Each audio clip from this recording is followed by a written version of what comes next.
نصیب فرمائے۔ شاعر کہتے ہیں کہ جسے چادر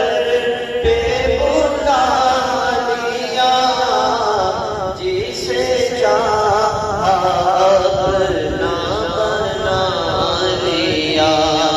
جسے چادر پہ بلا لیا، جسے چاہا اپنا بنا لیا، یہ بڑے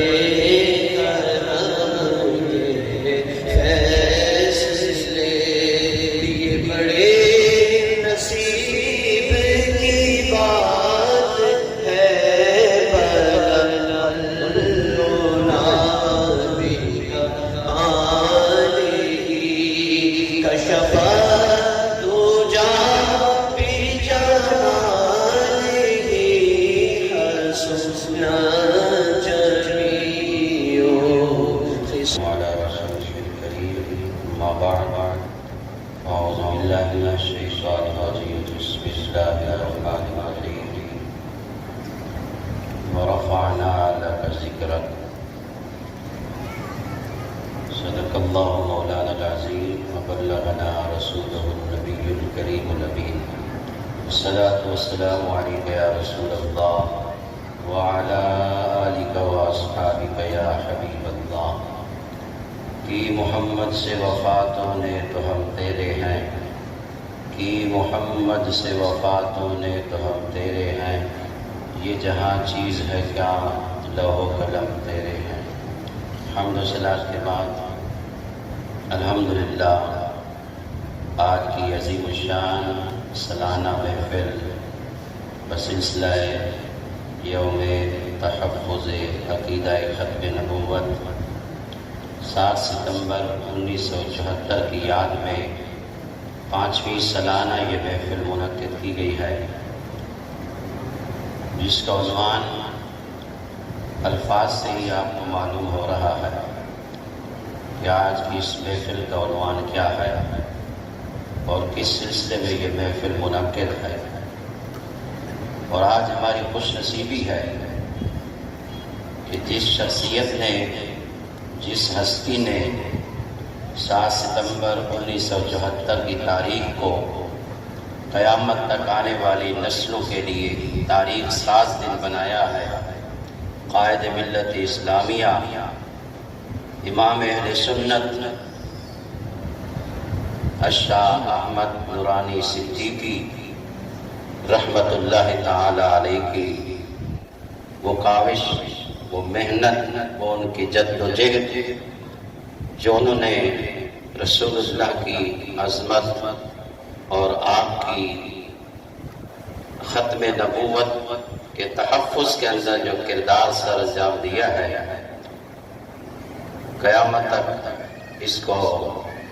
ہماری نسل یاد کرتی رہے گی۔ اور آج یہ ان کی خاص نگاہ کرم ہوئی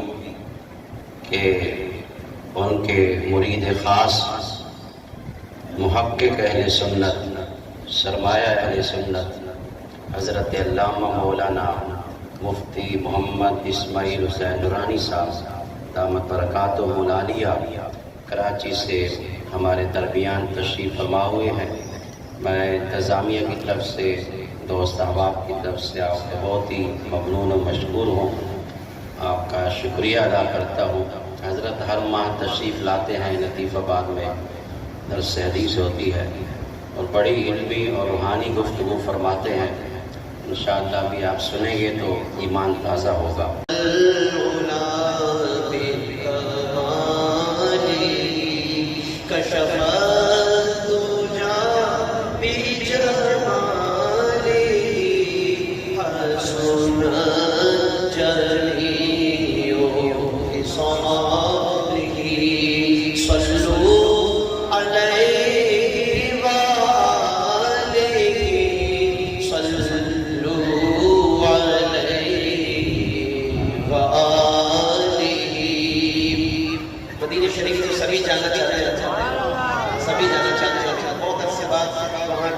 کے دروازے کھلے ہیں، دعا کرتے ہیں اللہ ہم سب کو حاضری نصیب فرمائے۔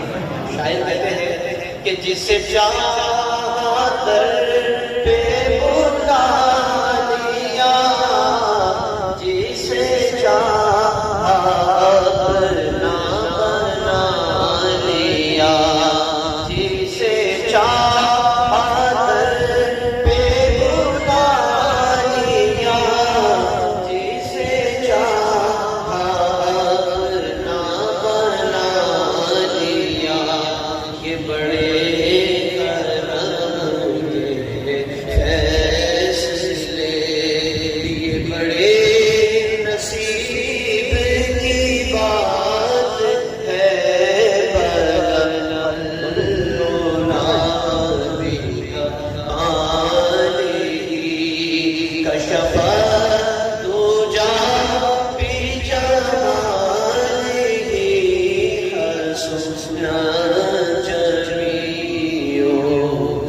وصحبه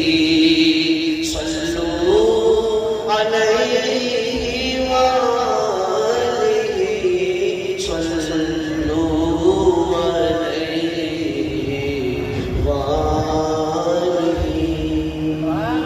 أما بعد فأعوذ بالله من الشيطان الرجيم بسم الله الرحمن الرحيم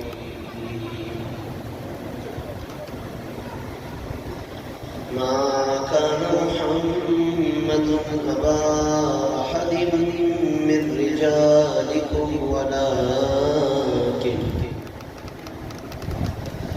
ولكن رسول الله وخاتم النبيين وكان الله بكل شيء عليما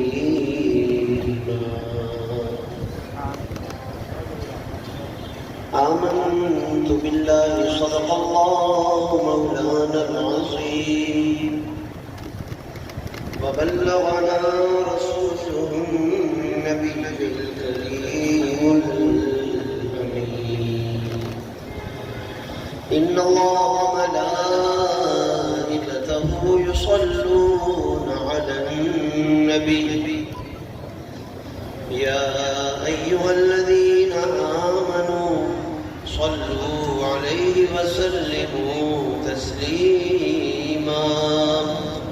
اللهم صل على سيدنا ونبينا ومولانا محمد وبارك وسلم صلاة وسلاما عليك يا سيدي يا رحمة للعالمين وعلى آلك وصحابك يا خاتم النبيين والمرسلين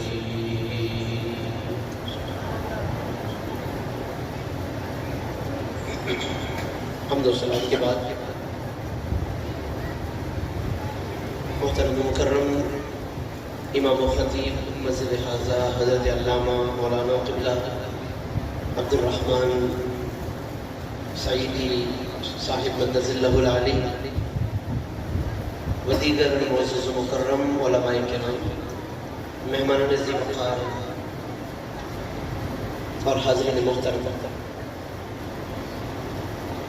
الحمدللہ حضور نبی مکرم رحمت عالم صلی اللہ علیہ وسلم کے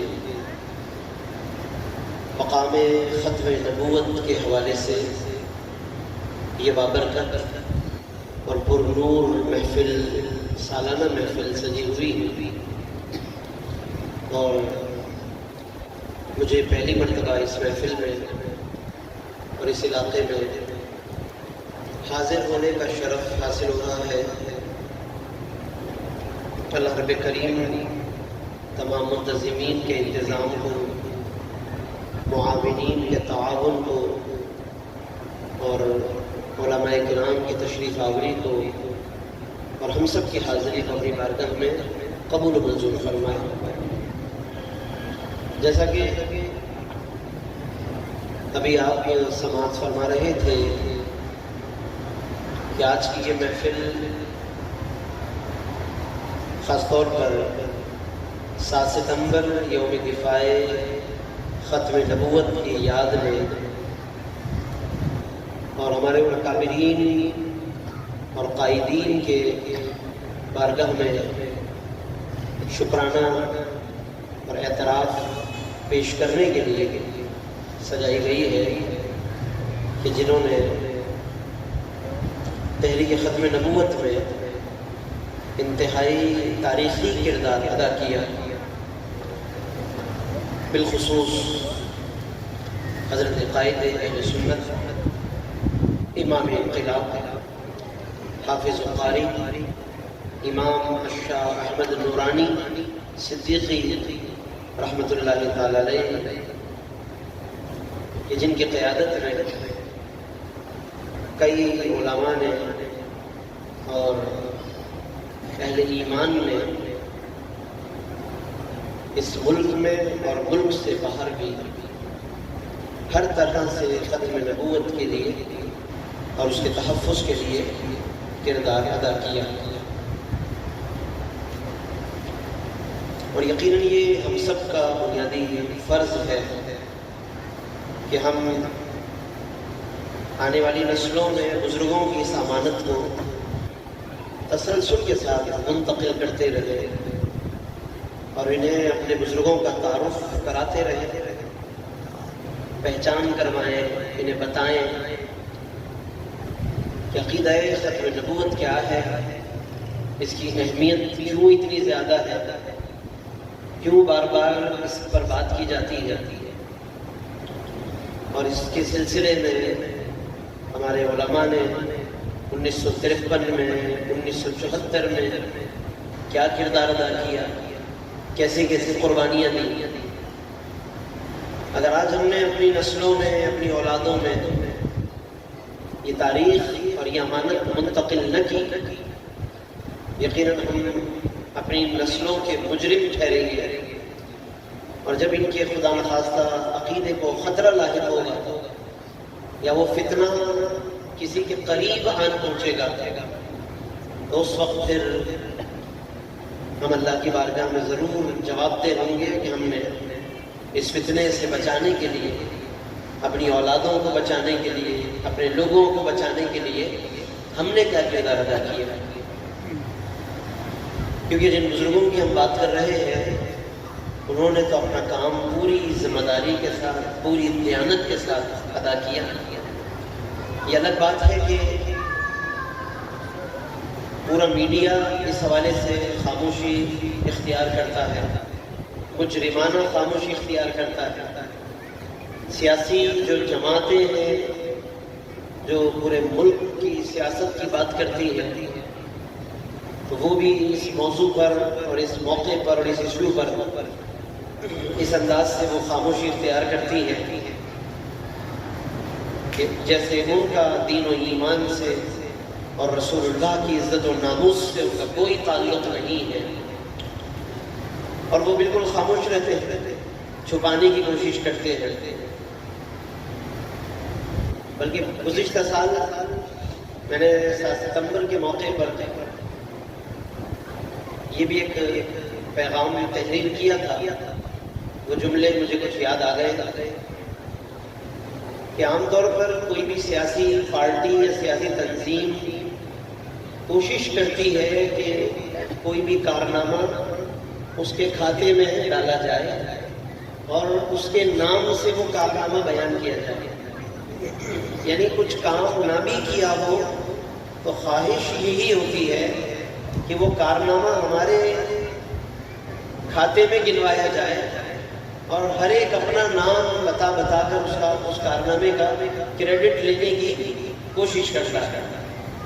لیکن ختم نبوت کے معاملے میں بڑی عجیب صورتحال ہے کہ 1974 میں پیپلز پارٹی نے اور ذوالفقار علی بھٹو نے، جو کہ اس وقت وزیر اعظم تھے اور وہ پیپلز پارٹی کے قائد بھی تھے، انہوں نے ظاہر ہے کہ علماء کی قیادت اور علماء کی بلبل انگیز ان تقاریر کو اور قرارداد کو تسلیم کیا اور پھر ایک پورا فیصلہ جاری کیا، اور انہی کی منظوری سے پھر یہ قرارداد منظور ہوئی اور قادیانی غیر مسلم اقلیت قرار پائے۔ تو ہونا تو یہ چاہیے تھا کہ اس کارنامے کو پیپلز پارٹی سب سے زیادہ اون کرتی اور اس کو بڑھ چڑھ کر بتاتی کہ قادیانیوں کو ہم نے کافر قرار دلوایا، قادیانیوں کو ہم نے کنارے لگایا، اور قادیانیوں کو ہم نے جناب علی ان کو اس ملک کے اندر بے نقاب کیا۔ ہونا تو یہ چاہیے تھا، یعنی یہ کچھ نہ کر کے بھی سارے کارنامے اپنے کھاتے میں ڈالتے ہیں، کہتے ہیں جی ہم نے اتنی سڑکیں بنوا دی، ہم نے اتنے پل بنوا دیے۔ یہ کچھ نہ کرنے والی میں مثالیں دے رہا ہوں، ہم نے جی اتنے دودھ کی نہریں بہا دی اور ہم نے سندھ کو اتنی ترقی دے دی، تو یہ تو بڑا کریڈٹ لیتے ہیں۔ لیکن جو لینا چاہیے تھا، ختم نبوت کا معاملہ حضور کی عزت و ناموس کی بات تھی، تو یہاں تو ان کو بڑھ چڑھ کر کہنا چاہیے تھا کہ ہمارے مرحوم لیڈر اور ہمارے مرحوم حقائق نے جناب یہ فیصلہ جاری کیا اور ہم اس کے اصل بانی اور روح رواں ہیں پاکستان کے اندر. ہم نے قادیانیوں کو کنارے لگائے. لیکن حیرت کی بات یہ ہے کہ اتنے بڑے کارنامے پر یہ ایسی خاموشی اختیار کرتے ہیں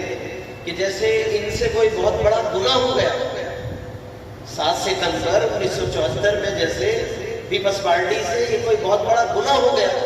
اور وہ ایسے اس کو چھپانے کی کوشش کرتے ہیں اور ایسے اس دن منہ چھپائے پھرتے ہیں کہ کہیں کسی کو پتہ نہ چل جائے کہ یہ ہم نے کیا تھا اور کسی کو پتہ نہ چل جائے کہ ہم نے کافر قرار دلوایا تھا اور کوئی ہم سے پوچھ نہ لے کہ آپ کے ذوالفقار علی بھٹو کو کیا پڑی تھی یہ کرنے. تو یہ بالکل ایسے چھپے پھرتے ہیں 7 ستمبر کو اور یعنی اس موضوع پر بالکل خاموش رہتے ہیں. تو یہ کتنی ایک محرومی ہے امتی کے لیے, رسول اللہ کے امتی کے لیے اس سے بڑی کیا محرومی ہوگی کہ ایسا موقع کہ جس کے اندر وہ اگر چاہتے ہیں تو اس کارنامے کو اور حضور کی عزت و ناموس کے معاملے کو آگے لے کر چلتے اور وہ اس کو اپنی پہچان بناتے پوری دنیا کے اندر یا کم از کم پاکستان کے اندر وہ اس کو اپنی پہچان بناتے کہ ہم نے غیر مسلم اقلیت قرار دیا اور ہم نے فیصلہ کیا. لیکن ظاہر ہے کہ کوئی بات یہ سعادت بزور بازو نیز, یہ سعادت زور بازو سے نہیں ملتی. تا نہ بخشد خدائے بخشندہ, جب تک کہ خود بخشنے والا خدا یہ سعادت جسے عطا نہ کرتے. تو اللہ جسے چاہتا ہے یہ صحرا اللہ اسی کے سر پر عطا فرما دیتا ہے. تو یہ تاج عزت اللہ نے امام شاہ احمد نورانی کو عطا فرما دی. یہ تاج کرامت رب نے مولانا نورانی کو عطا فرمانا تھا. آج تک یہ کارنامہ انہی کے نام سے منسوب ہوتا ہے. کوشش بھی انہوں نے فرمائی, لوگوں کو جمع بھی انہوں نے فرمایا اور انہی کے نام سے الحمدللہ یہ 7 ستمبر یوم دفاع ختم نبوت کے نام سے یہ منایا جاتا ہے. اور ہمیں اہل سنت کو بڑھ چڑھ کر اس کو منانا چاہیے, کیونکہ عام طور پر اس تاریخ کو مٹانے کی اور اس کارنامے کو مسخ کرنے کی بھی کوشش کی جاتی ہے. تو اس لیے ہمیں بڑی ضرورت ہے کہ ہم اپنی نسلوں کو, اپنے نوجوانوں اور اپنی اولادوں کو اس بارے میں آگاہ کریں اور اس بارے میں بتائیں. میں نے آج جمعے کی تقریر میں کراچی میں ممبر رسول پر یہ بھی ایک جملہ کہا. میں نے کہا کہ ہمارا میڈیا اور ہمارے اسکول یعنی اسکول والے یہ تو ضرور بچوں کو سکھاتے ہیں کہ بیٹا 6 ستمبر یوم دفاع پاکستان ہے, اس کی چھٹی بھی ہوتی ہے اور یوم دفاع پاکستان کا سبق بھی یاد کرایا جاتا ہے کہ پاکستانی فوج نے 6 ستمبر کو کس طریقے سے بھارت کو ناکو چنے چبوایا اور کس طریقے سے بھارتی فوج کو شکست دی اور کس طریقے سے اس کو پیچھے دھکیل دیا اور پاکستان میں کیسے جناب فتح اور کامیابی حاصل کی. یہ تو سبق بار بار پڑھایا جاتا ہے 6 ستمبر کا یوم دفاع پاکستان کا. لیکن وہی میڈیا 7 ستمبر کو بالکل چپ نظر آئے گا. یعنی جو 6 ستمبر تک 1 ستمبر سے یوم دفاع کی باتیں کر رہا تھا اور 6 ستمبر تک وہ مسلسل لوگوں کو اپڈیٹ کر رہا تھا, وہ 7 ستمبر کو یکایک خاموش ہو جاتا ہے.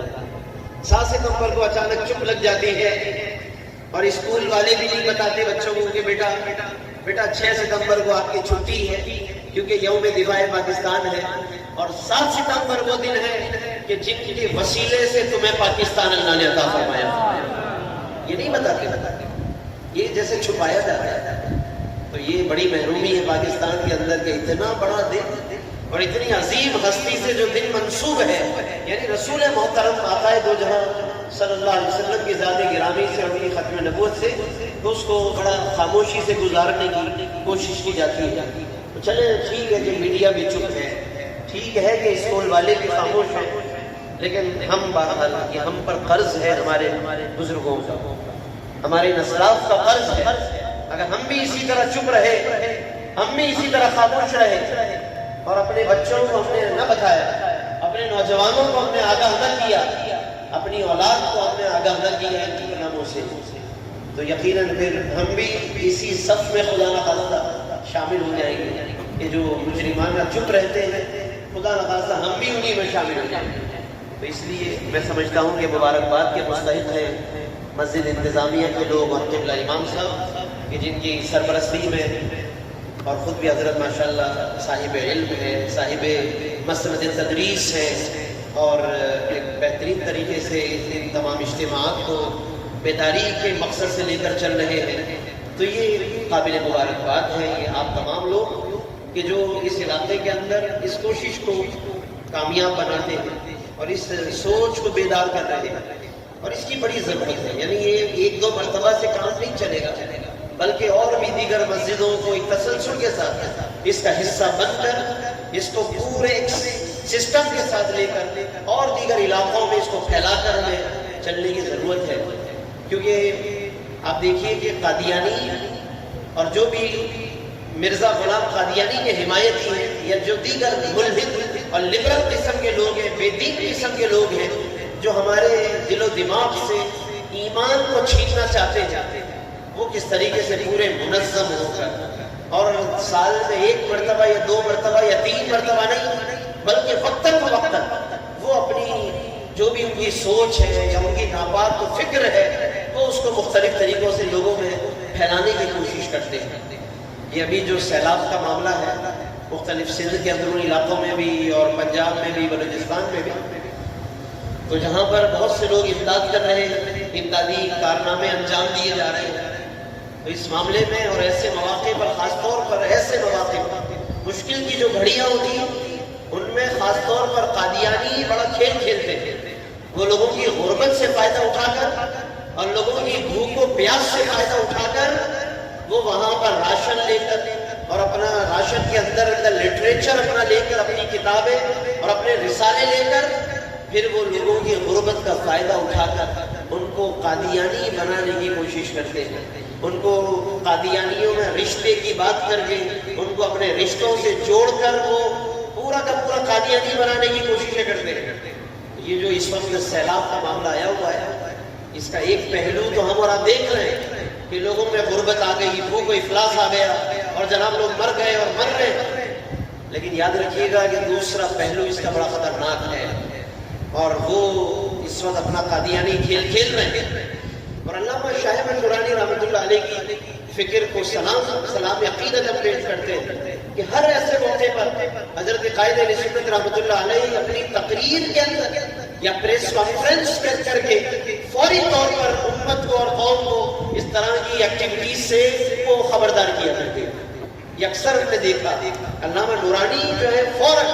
یعنی جہاں لوگوں کا ذہن بھی نہیں پہنچتا تھا گفتگو کے اندر اور لوگ ظاہری طور پر کسی واقعے کو دیکھتے تھے، علامہ نورانی اس واقعے کے پس منظر اور اس کی گہرائی اور اس کی باریک بینی کو دیکھ کر لوگوں کو آگاہ فرما دیا کرتے ہیں.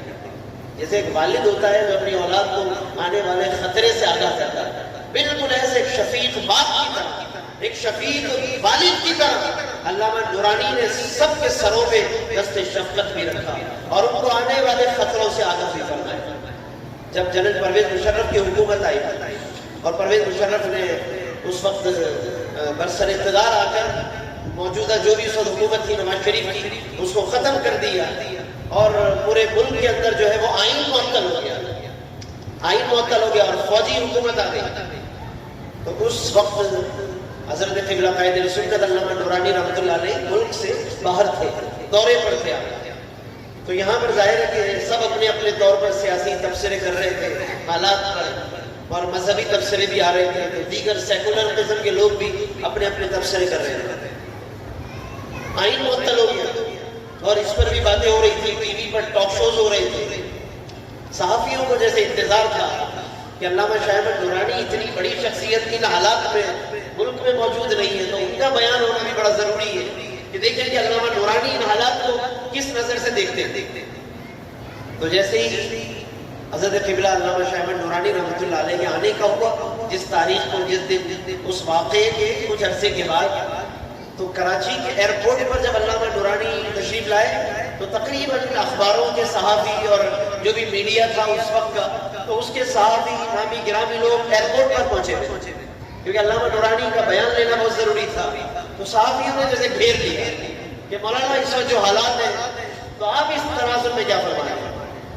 تو اس وقت لوگ حیران رہ گئے اور صحافی بھی حیران رہ گئے کہ علامہ شاہ احمد نورانی نے ایئرپورٹ پر اترتے ہی جو سب سے پہلا انٹرویو دیا اور اس میں جو سب سے بنیادی گفتگو کی، تو حضرت نے سب سے پہلی بات یہی فرمائی کہ چونکہ آئین یہاں پر معطل ہو گیا ہے، اور یہ وہ آئین ہے کہ جس میں قادیانیوں کو کافر قرار دیا گیا ہے، اور وہ قادیانی اس وقت خوشیاں منا رہے ہیں کہ جس آئین نے ہمیں کافر قرار دیا تھا، پرویز مشرف کے آتے ہی وہ آئین معطل ہو گیا، تو ہمارا جو کافر ہونے کا قانونی معاملہ تھا اب وہ ختم ہو گیا۔ تو اس وقت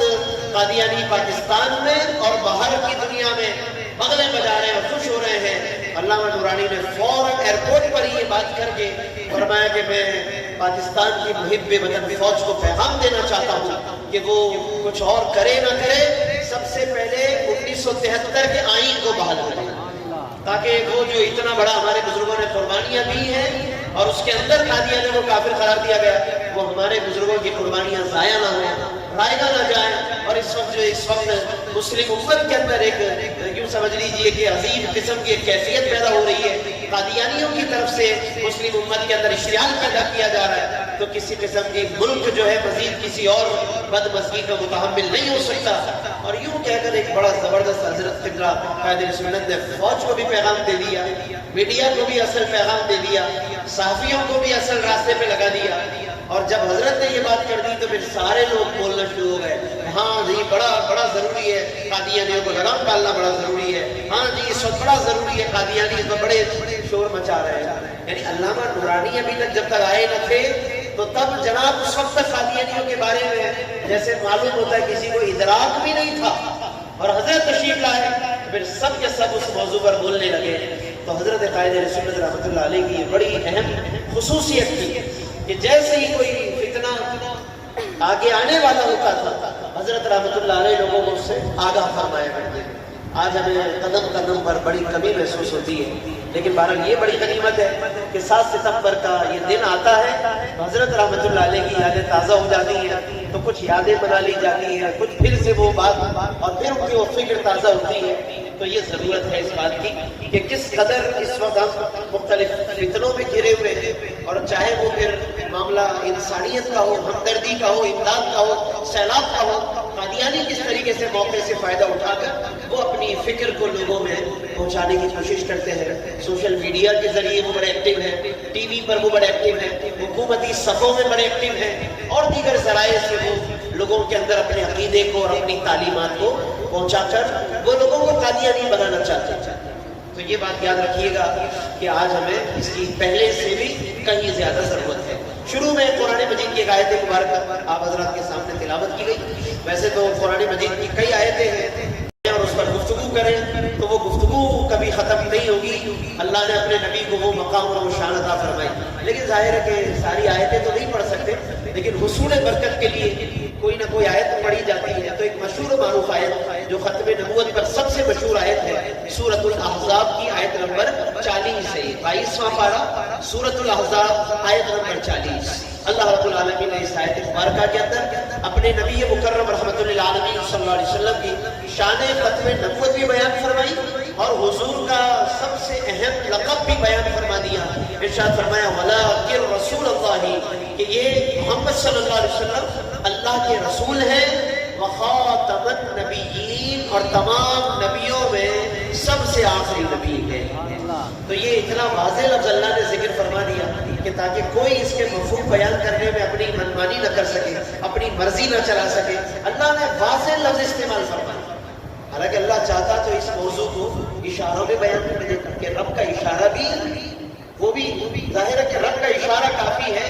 تو اس کے مصداق اگر رب اشاروں میں بھی بات بیان کر دے تب بھی کوئی حرج نہ تھا، لیکن رب کریم نے یہاں بات اشاروں میں نہیں کی، بلکہ ایک اور میں حیرت انگیز بات عرض کروں کہ اور آیتوں میں تو اللہ رب العالمین اپنے حبیب کا نام نہیں لیتا اور شان بیان کر دیتا ہے۔ جیسے قبلہ امام صاحب نے تمہید میں آیت پڑھی وَرَفَعْنَا لَكَ ذِكْرَكَ، اے ماموں ہم نے آپ کا ذکر بلند کر دیا، لیکن حضور کا نام نہیں لیا، بس اتنا کہہ دیا وَرَفَعْنَا لَكَ ذِكْرَكَ، اے ماموں ہم نے آپ کا ذکر آپ کی خاطر بلند کر دیا، نام نہیں لیا۔ وَمَا أَرْسَلْنَاكَ إِلَّا رَحْمَةً لِّلْعَالَمِينَ میں بھی نام نہیں لیا،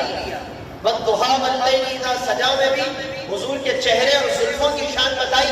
نام نہیں لیا۔ لیکن حیرت کی بات ہے کہ جب ختم نبوت کی بات آئی تو اس آیت میں رب نے نام محمد لے کر ختم نبوت بیان فرمایا تاکہ کوئی بدبخت اپنی طرف سے تعویل نہ کر سکے کہ یہ آیت جو ہے وہ فلاں کے لیے، یا یہ آیت جو ہے وہ فلاں نبی کے لیے یا فلاں رسول کے لیے، کوئی اپنی منمانی نہ کر سکے۔ آپ نے اکثر وہ آیت سنی ہوگی نا، یہی آیت جو ابھی پڑھی، آیت نمبر 40، اللہ نے نام محمد لے کر ختم نبوت بیان کیا، فرمایا ما کان محمد ابا احد من رجالکم ولکن رسول اللہ وخاتم النبیین، کہ یہ محمد صلی اللہ علیہ وسلم وہ ولیکن رسول اللہ کے رسول بھی ہے، وخاتم النبیین اور آخری نبی بھی ہے۔ تو تعویل کا دروازہ بند کر دیا، جیسے نبوت کا دروازہ بند کر دیا، ایسے ہی اس موضوع پر تعویل کا دروازہ بھی اللہ نے خود ہی بند فرما دیا کہ کوئی دروازہ کھول ہی نہیں سکتا، نہ اپنی منمانی کر سکتا ہے، نہ تشریح اپنی مرضی کی کر سکتا ہے، ایسا اللہ نے دروازہ بند فرما دیا۔ تو اس لیے یہ آیت یاد رکھیے گا کہ کم از کم ہمیں اپنے نبی کے ذات پاک اور سیرت پاک کے ہر موضوع پر کم از کم زندگی میں ایک آیت اور ایک حدیث ضرور یاد ہونی چاہیے۔ اتنا تو یہ تو غلام کی ذمہ داری بنتی ہے نا، ویسے تو بڑی بڑی ذمہ داریاں ہیں غلاموں کی، لیکن میں کم سے کم کی بات کرتا ہوں کہ اتنی ذمہ داری تو ہے نا ہم گناہ گاروں کی، ہم غلاموں کی، کہ ہم اپنے نبی کی عزت و ناموس کی بات کریں، اپنے نبی کی رفت کی بات کریں، اپنے نبی کے میلاد کی بات کریں، اپنے نبی کی ختم نبوت کی بات کریں، اور اپنے نبی مکرم کے شان و عظمت کے دیگر عقائد کی بات کریں، تو پورا قرآن نہ صحیح، پوری احادیث کا ذخیرہ نہ صحیح، ایک امتی ہونے کے ناطے اپنے نبی کی شان و عظمت پر اتنے بڑے قرآن میں سے ایک آیت تو کم از کم یاد ہونی چاہیے نا۔ کہ کوئی پوچھے کہ تم اپنے نبی کو آخری نبی مانتے ہو، بتاؤ قرآن کے اندر کہاں لکھا ہے کہ تمہارے نبی آخری نبی ہے؟ ہم غلامان مصطفیٰ کو وہاں شرمندگی نہ لگی، ہم غلامان مصطفیٰ وہاں بڑھ چڑھ کر پڑھے کہ ولیکن رسول اللہ وخاتم النبیین۔ یہاں ہمارے قرآن میں اللہ نے، ہمارے قرآن میں رب کریم نے نام محمد کے ساتھ ختم نبوت بیان فرمائی۔ اور ایک حدیث بھی یاد ہونی چاہیے، حدیثیں تو بہت ہیں لیکن کم از کم ایک حدیث یاد ہونی چاہیے۔ حضور فرماتے ہیں انا خاتم النبیین ولا نبی بعدی، کہ میں تمام نبیوں میں آخری نبی ہوں اور میرے بعد کوئی نبی نہیں آئے گا۔ یہ واضح حدیث ہے، اور بلکہ ایک بڑی اور معروف حدیث ہے کہ جو یوں سمجھ لیں کہ اس حدیث کے ہوتے ہوئے کسی اور حدیث کی ضرورت نہیں۔ اور میں کہتا ہوں کہ بے عقل سے بے عقل شخص کو بھی سمجھانے کے لیے وہ حدیث کافی ہے، یعنی کسی کے اندر عقل نہ بھی ہو، بہت سادہ آدمی ہے اور وہ اس موضوع کو ختم نبوت کو کہ حضور آخری نبی ہے اور قادیانی جو ہے وہ کافر ہے، اس بات کو سمجھنا چاہتا ہو، اور عام سا آدمی ہو، اس کے اندر عقل بھی کوئی خاص نہ ہو، اگر اس کو بھی اگر سمجھانا ہو تو آقا کریم نے اس کے لیے بھی انتظام فرما دیا۔ ایسی حضور نے پیاری حدیث ارشاد فرمائی کہ بے عقل سے بے عقل شخص کو بھی سمجھانے کے لیے، ختم نبوت کو اس کے دماغ میں اتارنے کے لیے میرے آقا کا یہ فرمان کافی ہے۔ ترمذی شریف کی حدیث ہے کہ حضور پرنور صلی اللہ علیہ وسلم نے سیدنا فاروق اعظم کے بارے میں فرما دیا، لو کان بعدی نبی، اگر میرے بعد کسی کو نبی بن کر آنا ہوتا، لکان عمر بن الخطاب، تو وہ عمر بن خطاب ہوتے کہ وہ نبی بن کر آتے، یعنی عمر بن خطاب ہوتے اگر میرے بعد کسی کو نبی بن کر آنا ہوتا۔ جب عمر فاروق بھی نبی نہ بن سکے تو پھر کوئی اور نبی بننے کا تصور بھی نہیں کر سکتا۔ یہ کتنی عام سی یعنی عام لب و لہجے میں بالکل سادہ انداز میں آقا کریم نے عام لوگوں کا لحاظ کرنے کے لیے بالکل سادہ لب و لہجے میں حضور نے ایک بات ارشاد فرمائی، اور پوری زندگی عمر فاروق نے اس حدیث کو پڑھا، حدیث کو سنایا، لیکن حضرت عمر فاروق نے کبھی نبوت کا نہ کوئی بات کی، نہ کوئی اشارہ دیا۔ تو جب حضرت عمر فاروق نبی نہ بن سکے، نہ انہوں نے کبھی کوئی بات فرمائی، تو سوچو کہ بعد کا کوئی آدمی کیسے نبی بن سکتا؟ اور اتنی بات تو بے عقل کو بھی سمجھ میں آنی چاہیے۔ اب سوچو کہ جنہیں یہ بات سمجھ میں نہیں آئی اور وہ مرزا کی نبوت کے قائل ہوئے، تو ان کی عقل کا خود ہی اندازہ فرما لیجیے۔ یعنی حضور نے بے عقلی کا اشارہ دے دیا ہے کہ جو اتنی بات بھی نہ سمجھ سکے اور جھوٹے نبیوں کی نبوتوں کا دعویٰ کرے، اور اسے یہ بات سمجھ میں نہ آئے کہ اگر کسی کو نبی بن کر آنا ہوتا میرے بعد تو وہ عمر فاروق ہوتے، جو اتنا بھی نہ سمجھ سکے، میرے آقا نے ہمیں سمجھا دیا کہ پھر تم خود ہی اس کی عقل کو سمجھ لینا کہ اس کے دماغ میں پھر کتنی عقل باقی رہ رہی ہے۔ تو اتنی بے عقلی کے باوجود بھی ان کو کوئی نبی مان، اتنی بے عقلی کے باوجود بھی پھر جناب علی مرزا کی نبوت کی کوئی باتیں کرتے۔ تو اس لیے دوستو، مرزا غلام قادیانی کی نبوت کا جھوٹا ہونا، اس کی نبوت کا غلط ہونا، اس کی نبوت کا باطل ہونا، یہ تو بالکل اتنا واضح ہے، اتنا روشن ہے کہ سورج کا انکار کیا جا سکتا ہے، یعنی دن کی روشنی میں بظاہر کو انکار کر دے، شاید کسی درجے میں اس کی بات صحیح ہو، لیکن مرزا قادیانی کا یہ نبوت کا ختم نبوت کا انکار کرنا اور پھر لوگوں کا اس کی پیروی کرنا، یہ ایسی عجیب بات ہے، اتنی حیرت انگیز بات ہے کہ شاید دنیا میں کوئی اور بات اتنی حیرت انگیز نہ ہو۔ اور پھر ایسے شخص کو نبی ماننا، ایسے شخص کہ جس کے اندر کسی قسم کی کوئی خوبی نہ ہو، کسی قسم کی کوئی صلاحیت نہ ہو، کوئی اچھائی نہ ہو، یعنی اس سے بڑی جناب علی کیا خوبی ہوگی مرزا قادیانی کی کہ جو شراب پیتا تھا۔ مرزائیوں کا یہ نبی جو ہے وہ شرابی ہے، یہ اندازہ کر لیں اس بات سے کہ خوبیوں کا یہی اندازہ ہے۔ یعنی اگر مرزائی جو صحیح معنی میں اپنے نبی کی شان بیان کریں مرزا قادیانی، تو انہیں بھی پوری دیانتداری کے ساتھ لوگوں کو بتانا چاہیے مرزائیوں کو کہ ہم جناب اس نبی کے ماننے والے ہیں، قادیان کے اس نبی کو نبی قرار دیتے ہیں کہ جو شرابی تھا، جو شراب پیتا تھا اور بھی دیگر نشے کرتا تھا۔ حتیٰ کہ مرزا قادیانی نے جن استادوں سے تعلیم حاصل کی وہ اساتذہ بھی نشے کرتے تھے، نشے ہی نہیں، افیم کے نشے کی باتیں کتابوں میں لکھی ہوئی ہیں، تاریخ کی کتابوں میں یہ باتیں واضح طور پہ لکھی ہوئی ہیں کہ اس کا جو استاد تھا وہ افیم کا نشہ کرتا تھا۔ مرزا قادیانی جو ہے وہ ایک بڑی اعلیٰ درجے کی شراب پیتا تھا، افیم کا نشہ بھی کرتا تھا اور بھی بڑی خرابیاں تھیں۔ یہ تو میں نے بس چھوٹی چھوٹی میں ایک دو باتیں عرض کر رہا ہوں ٹائم کی قلت کی وجہ سے، کیونکہ آگے پھر درس حدیث ہے لطیف آباد میں، وہاں بھی روانگی ہے، تو اس لیے میں بہت مختصر عرض کر رہا ہوں، ورنہ اس موضوع پر اتنی بصیرت افروز دلائل موجود ہیں، اتنے روشن حقیقتیں موجود ہیں کہ حیرت ہوتی ہے کہ کوئی آدمی مرزا قادیانی کو ماننے والا بن جائے، کوئی آدمی خدا نخواستہ مدینہ منورہ کو چھوڑ کر قادیان کی طرف اپنا رخ کرے، آقا کریم کی نبوت کو چھوڑ کر مرزا قادیانی کی باتیں کریں، یہ کیسے ہو سکتا ہے؟ لیکن بہرحال کیونکہ دنیا میں سب کچھ ممکن ہے تو بس اسی طرح یہ بھی اسی طرح ممکنات میں سے ہے، اس لیے لوگ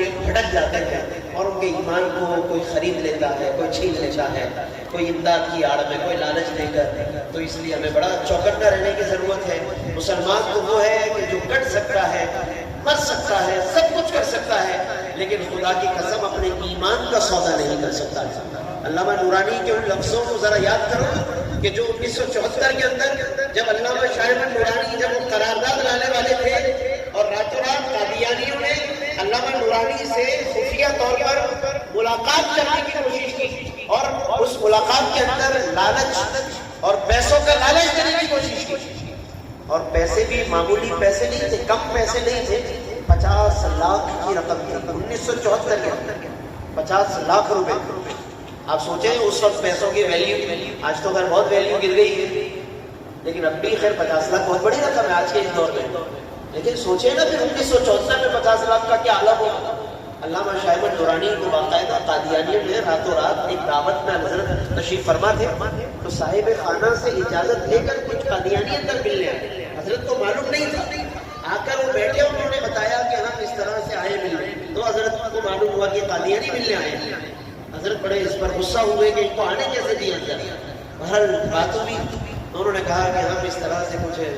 آپ کی خدمت کرنا چاہتے ہیں، ہم کچھ آپ کی خدمت کرنا چاہتے ہیں، بس خواہش صرف یہ ہے کہ بس یہ قرارداد جو آپ لائے ہیں یہ آپ واپس لے لیں یا اس میں تھوڑی تبدیلی کر لیں۔ حضرت علامہ نورانی نے کیا تاریخی جملہ فرمایا تھا، یہ حضرت نے خود بھی اپنی تقریروں میں یہ بات فرمائی۔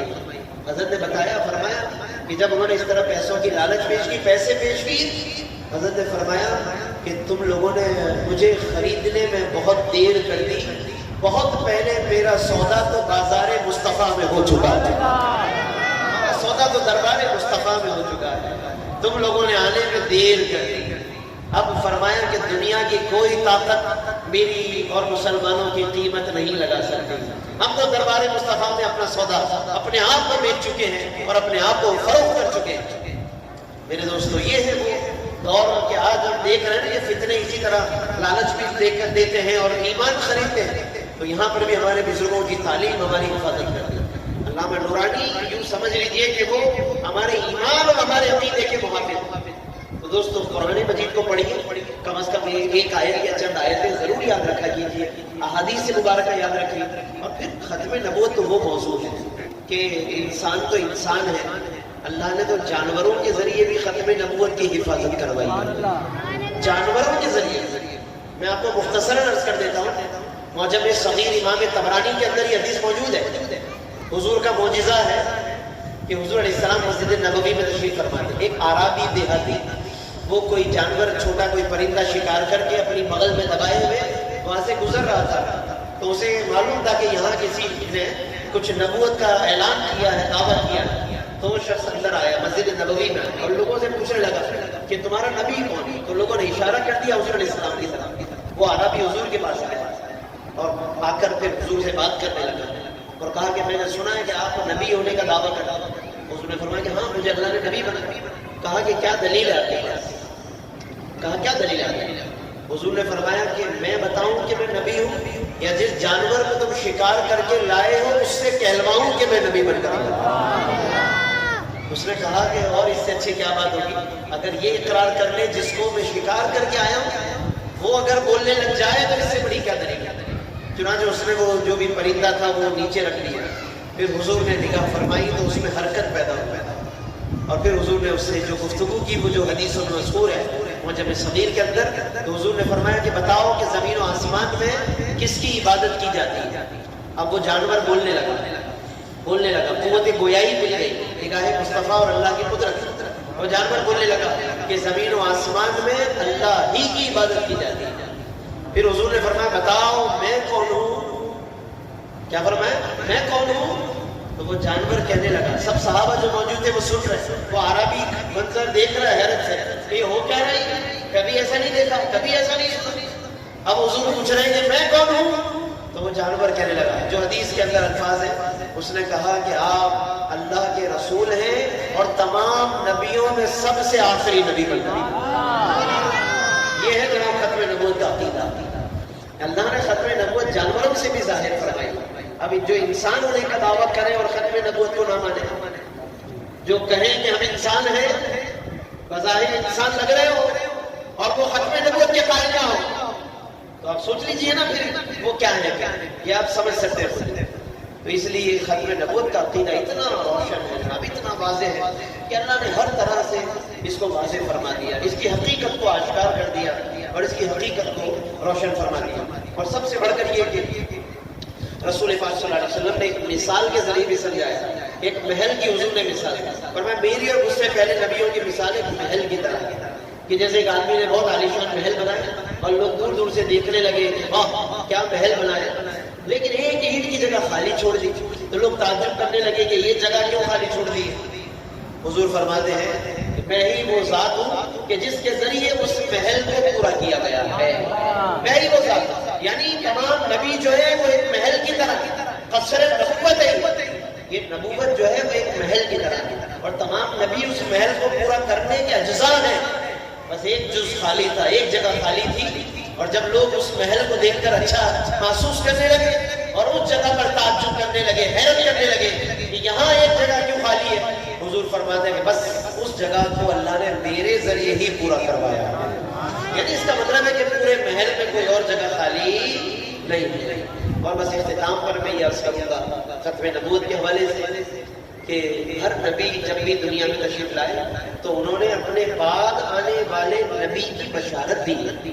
حضرت موسیٰ نے، حضرت عیسیٰ نے، جیسے قرآن میں بھی آتا ہے وہ مبشر، خاص طور پر جو سیکنڈ لاسٹ پیغمبر ہے حضرت عیسیٰ علیہ السلام، تو انہوں نے تو واضح کہہ دیا قرآن میں وَمُبَشِّرًا بِرَسُولٍ يَأْتِي مِن بَعْدِي، کہ میرے بعد ایک رسول آنے والا ہے۔ تو نبی جو ہے ان کا طریقہ ہے کہ وہ تلقین کرتے ہیں بعد میں آنے والے رسول پر ایمان لانے کی، بعد میں آنے والے نبی کی بات ماننے کی تلقین کرتے ہیں۔ لیکن ہمارے نبی مکرم جب تشریف لائے تو حضور کا کوئی خطبہ بھی، ایک خطبہ بھی ایسا نہیں ہے، حضور کا ایک خطاب ایسا نہیں ہے، حضور کی ایک حدیث ایسی نہیں ہے کہ جس میں حضور نے اپنے بعد آنے والے کسی نبی کی بشارت عطا فرمائی ہو. تو یہاں سے بھی پتہ چل گیا کہ حضور کے بعد اگر کوئی آنے والا ہوتا تو حضور بشارت دے دیتے, حضور خوشخبری دے دیتے. تو دوستو یہ موضوع تو باہر بہت وسیع ہے. ضرورت اس بات کی ہے کہ ہم آج کے دور میں ہم اس کو باقاعدہ سمجھیں, اپنے ایمان کی حفاظت کریں, کیونکہ فتنے بہت قریب ہیں. موبائل کے اندر بھی فتنے پیدا ہو چکے ہیں. ہم جب موبائل کھولتے ہیں تو سمجھ لیں فتنوں کو کھولتے ہیں. اچھائیاں بھی موجود ہیں, انکار نہیں ہے, موبائل میں اچھائیاں موجود ہیں, مگر فتنے بہت ہیں. سوشل میڈیا کے ذریعے, یوٹیوب کے ذریعے, فیس بک کے ذریعے قادیانیوں کے چینلز بھی چلتے ہیں, قادیانیوں کے کلپس بھی آتے ہیں. یا کلم کل قادیانی نہ ہو مگر ان کی بولی بولنے والے بہت ہیں. جیسے بہت سے حکمران بھی ہوتے ہیں جو ان کی بولیاں بولتے ہیں, ان کی ملتی جلتی باتیں کرتے ہیں لوگوں میں. ایسے بھی لوگ ہوتے ہیں جو لوگوں کا ذہن خراب کرتے ہیں, ختم نبوت کے معاملے کو جیسے لائٹ وے میں بیان کرنا چاہتے ہیں. تو آج ہمیں یہ سمجھنے کی ضرورت ہے. اور یہاں پر میں یہ بات ضرور کروں گا کہ جس طرح ہمارے حکمران ختم نبوت کے موضوع پر چپ رہتے ہیں اور اس کو ایک دو لفظوں میں بس شاید کبھی کبھی اگر ناموس رسالت کی کوئی بات آ بھی جائے تو ایک دو لفظوں میں ہلکا ہاتھ اور ہلکے لفظوں میں شاید اس کو بیان کرتے ہوئے نکل جاتے ہیں. تو انہی حکمرانوں کو سیکھنا چاہیے حضرت ابو بکر صدیق سے کہ جب وہ حکمران بن کر, خلیفہ رسول بن کر مسند خلافت پر تشریف لائے تو انہوں نے کبھی بھی کوئی لچک کا مظاہرہ نہیں کیا منکرین ختم نبوت کے لیے, گستاخوں کے لیے, بے ادبی کرنے والوں کے لیے. بلکہ حضرت صدیق اکبر نے تو باقاعدہ لشکر تیار کیا اور خالد بن ولید کی قیادت کے اندر مجاہدین کی صفیں بنا کر باقاعدہ ان منکرین ختم نبوت کے خلاف حضرت صدیق اکبر نے باقاعدہ جہاد کا اعلان کیا اور جہاد کیا, اور حتیٰ کہ اس کو واصل جہنم کروایا. پورے حضور کی تاریخ سیرت میں جتنے صحابہ شہید ہوئے, بدر میں, احد میں, سب ملا کر 259 صحابہ شہید ہوئے. اور تنہا ختم نبوت کے اس مارکے میں جو حضرت صدیق اکبر نے بھیجا ہے, آپ کو سن کر حیرت ہوگی, پوری حضور کی سیرت مبارکہ میں جتنے جہاد ہوئے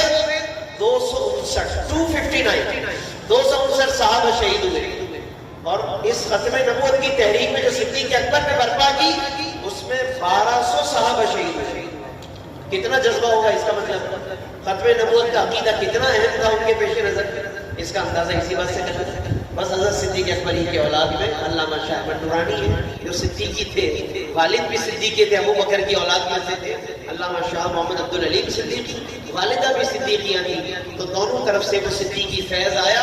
تو پھر دنیا نے 1974 میں پھر قومی اسمبلی میں وہ فیضان صدیق اکبر دیکھا ہے. تو آج ہمیں اس فیض کو آگے بڑھانے کی ضرورت ہے, اس کو پہنچانے کی ضرورت ہے. دوستو الحمدللہ آج یہ محفل یہاں پر سجی ہے اور اس پوسٹر پر جو لگا ہوا ہے اس پر دو بڑے بزرگوں کی تصویر, یہ تاریخ ہے. علامہ شاہ احمد نورانی, علامہ عبدالستار خان نیازی. عبدالستار خان نیازی یہ 1953 کی تحریک کا اشارہ ہے اور علامہ نورانی 1974 کا اشارہ ہے. کیونکہ پاکستان کی تاریخ میں یہ دو بڑے تاریخی ادوار گزرے ہیں جس میں بڑی مطلب یعنی سمجھ لیں کہ کارنامے انجام دیے گئے ہیں قانونی اعتبار سے. اس لیے دو جو سمجھ لیں کہ تاریخ ہے تو اس کی تشریح بھی اس لیے میں نے کر دی ہے تاکہ ہم یہ سمجھ سکیں اور اس کے ذریعے سے ہم بھی اپنی تربیت کر سکیں. اللہ تبارک الحمدللہ والصلاة والسلام على سيد المرسلين. ربنا تقبل منا انك انت السميع العليم وتب علينا انك انت التواب الرحيم. مولا کریم یا ارحم الراحمین اس محفل پاک کو, محفل ختم نبوت کو اپنی بارگاہ میں قبول فرما. مولا کریم یا ارحم الراحمین تیرے حبیب پاک کا یہ ذکر پاک ہے. مولا کریم پروردگار عالم ذکر پاک کی برکت سے ہم سب کی روح کو پاک فرما, ظاہر و باطن کو پاک اور صاف فرما, ہمارے ایمان و عقیدے کی حفاظت فرما. مولا کریم ہمارے جن بزرگوں نے اس عقیدے پر پہرا دیا, اس کے لیے اس کی حفاظت کے لیے قربانیاں دی, مولا کریم ہم سب کے درجات کو بلند فرما. یا ارحم الراحمین بالخصوص حضرت قائد اہل سنت علامہ شاہ احمد نورانی, علامہ عبدالستار خان نیازی, علامہ حافظ خادم حسین رضوی صاحب اور دیگر مجاہدین اسلام, علامہ محمد قادری صاحب, پیر میرے صاحب, سیدی اعلیٰ حضرت فاضل بریلوی رحمۃ اللہ علیہ اور تمام علماء ربانیین کے درجات کو بلند فرما اور مولا کریم کی خدمات کو اپنی بارگاہ میں قبول و منظور فرما. اس مسجد کو مولا کریم اور اس کی انتظامیہ کو برکت عطا فرما, تمام حاضرین کو برکت عطا فرما اور مولا کریم یا ارحم الراحمین اس میں جتنی بھی قبلہ امام صاحب یہاں پر محنت فرماتے ہیں ان کی محنت کو مزید اس میں برکت عطا فرما, مقبول و منظور فرما, علم و عمل کی بہاریں عطا فرما, تربیت کی ہمیں توفیق عطا فرما. ہمارے گناہوں کو معاف فرما, جو سیلاب زدہ علاقے ہیں اور ان پر رحم و کرم فرما. اس مشکل وقت میں ان کی بہترین مدد فرما اور مولا کریم ہر طرح کی تکلیفوں سے انہیں اور ہم سب کو محفوظ فرما، ہمارے گناہوں کو معاف فرما، تمام بیماروں کو شفا عطا فرما، سب کی دلی تمنائیں مرادیں حضور کی ختم نبوت کے وسیلے سے مرادیں پوری فرما یا رب بالمصطفى بلغ مقاصدنا واغفر لنا ما مضى يا واسع الكرم ان الله وملائكته يصلون على النبي يا ايها الذين امنوا صلوا عليه وسلموا تسليما اللهم صل على سيدنا ونبينا مولانا محمد وبارك وسلم صلاه وسلام عليك يا سيدي يا رحمه للعالمين سبحان ربك رب العزه عما يصفون وسلام على